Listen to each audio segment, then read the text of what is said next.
Hey everybody, Kimberly here in my gaming nook, and boy do I have a really cool game for you today. This is just something that caught my eye, mostly because of the music. I love games with music in it, particularly just the theme. It is just so fun and vibrant and just inviting to me. When I play those exit games that have musical puzzles to them, I light up. So for me, I'm like, yes, please. I want to be in a jazz ensemble and I want to be improvising my way, trying to burst through with my solo and trying to steal the spotlight, because in the gig, that is exactly what players do. This video was brought to you by Noble Knight Games. More about them at the end of the video.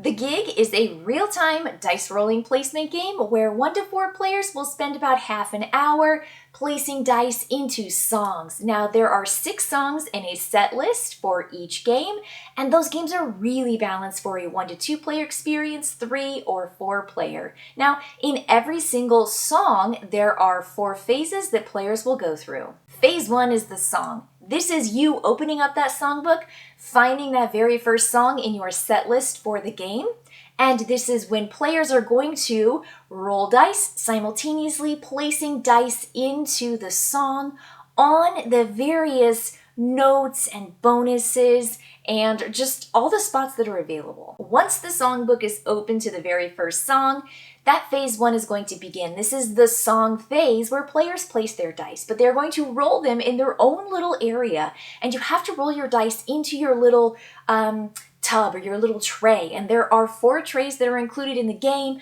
and you will roll them, re-rolling your dice as often as you'd like. But once you see a die that you want to keep, and they are pips 1 to 6, but they look like musical notes, you are going to place it out into the central area, which is the song, and everyone is sharing this, and everyone is vying for the spotlight. They're all vying to just sound really cool and make the configuration they want with their dice. So you are placing your dice out, and once a die goes in a spot, either a row or column, nobody else can go in that space. And what you place your die on top of is going to give you a bonus if there is a picture underneath it. But once one player has finished rolling and placing all their dice, the remaining players, if they have dice in their hands, can roll them one last time.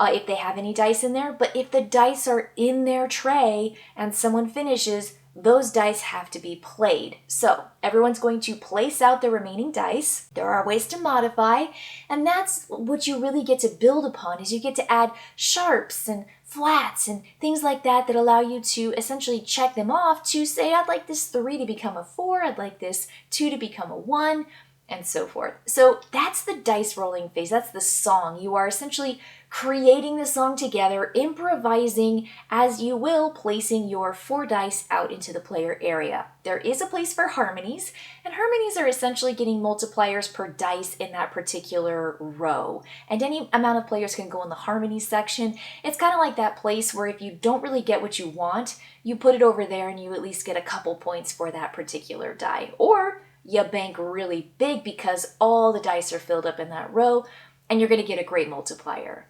The next phase players go through is not real time. The real time is stopped. That song placement is that dice rolling real time, but now we're in the bridge. This is phase 2. This is when your solo happens, and this is your personal player board. And also you're going to score the song. So this is where players get to take the dice from the song area, which is in the central play area, and put them into their own personal instrument player board in the same configuration. You can twist it, flip it, mirror it, turn it, whatever. You can make sure whatever, like shape you make with your dice, that can fit into your personal player area, and that's going to be your solo. And every single player in the game has a unique instrument, and there are 8 unique asymmetrical player boards that the game comes with, and mine came with 3 extra player instruments, which are 3 more opportunities to play maybe some more advanced instruments, and that is fantastic. I love having that variety and having the totally unique player boards, which is super cool. They look just like the instruments that they play. So the player board that you actually mark with all your progress has spaces for spotlights, which allow you to invest in cards at the end of each round. They also are going to give you victory points at the end of the game, and they look simply like a spotlight. Then there are 4 different colored bars that are in the center of your player board for the sharps, flats, rests, and repeats, and those are going to give you those variable choices where you get to one time mark off a progress and essentially raise or lower your dice and do other kinds of, manipulative things to your dice during that song phase. So you're going to get those bonuses based on where you place your dice into the song in the center. And when you take your dice back, you are now going to put them into your solo. And there are a couple of rules with that, but you're essentially placing from your start entry area where every instrument has an entry point. And then you have to essentially put something orthogonally adjacent to that in the future rounds. And yes, there are 6 rounds. So every round you are going to have a solo in that particular song. And that solo is going to let you score a variety of things depending on what your instrument is. And it's fantastic. Up to victory points, bonuses, really, really, really cool things. So some are going to be scored during the game and some are going to happen at the end of the game. Phase 3 is the applause, and this is where you essentially get to have those fan cards, and that's how you invest in them, is with those spotlights that I talked about. So it's important to get spotlights so that you can invest in those fan cards, and they're going to give you those objectives that you and you only are going to score at the end of the game, as long as you have a certain number of different kinds of things throughout the game. Those are public information, but they will be drafted based on your turn order, and that's how fast you finish in the very first phase, which is that song phase. If you're pretty quick to finish, you're going to have priority at getting or investing in an applause card. But let's say you didn't get any applause symbols and you can't afford to invest in one.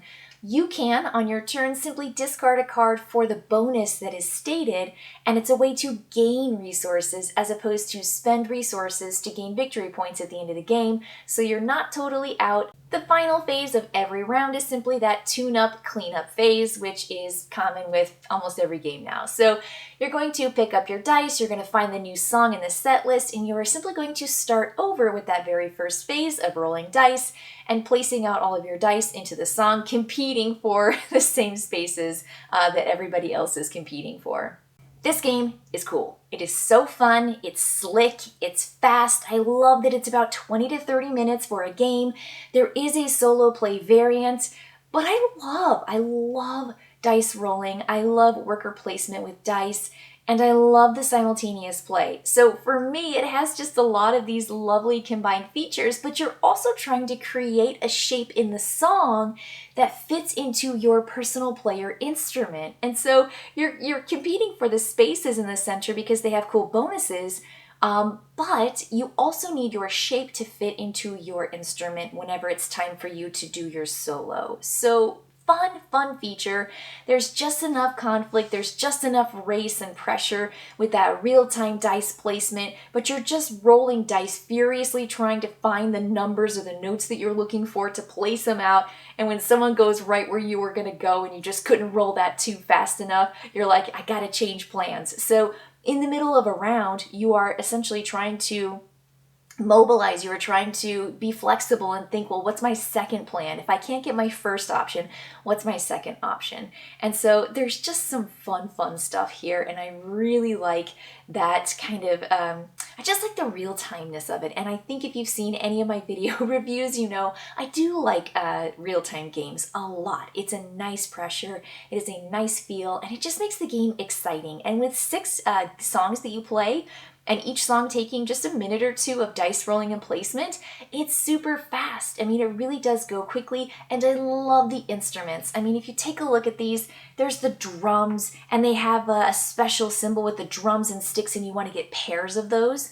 The sax, you're going to essentially enclose those sax symbols, and you're going to receive victory points at the end of the game.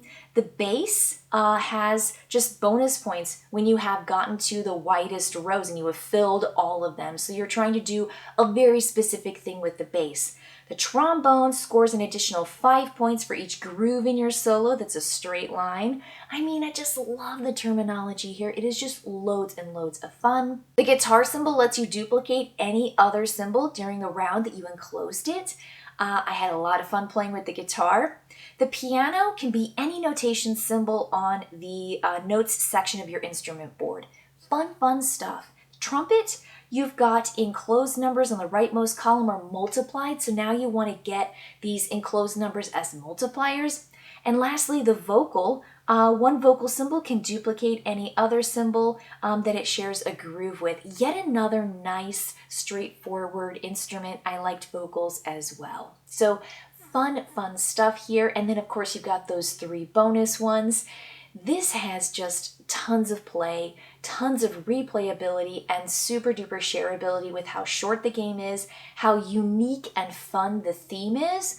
And I love that core, mechanic of dice rolling and placement in a shared space, competing for those spaces. But I personally really like the puzzle of figuring out how to fit your solos with certain shapes into your own personal player instrument. Tons and tons of fun, tons of theme, comes in a nice compact box. Boy, was I impressed with the gig. All right, everybody, I'll see you next time. Bye! Noble Knight Games offers a huge selection. Over 250,000 unique products are in stock and ready for immediate shipment. They offer discounted pricing along with easy and secure checkout.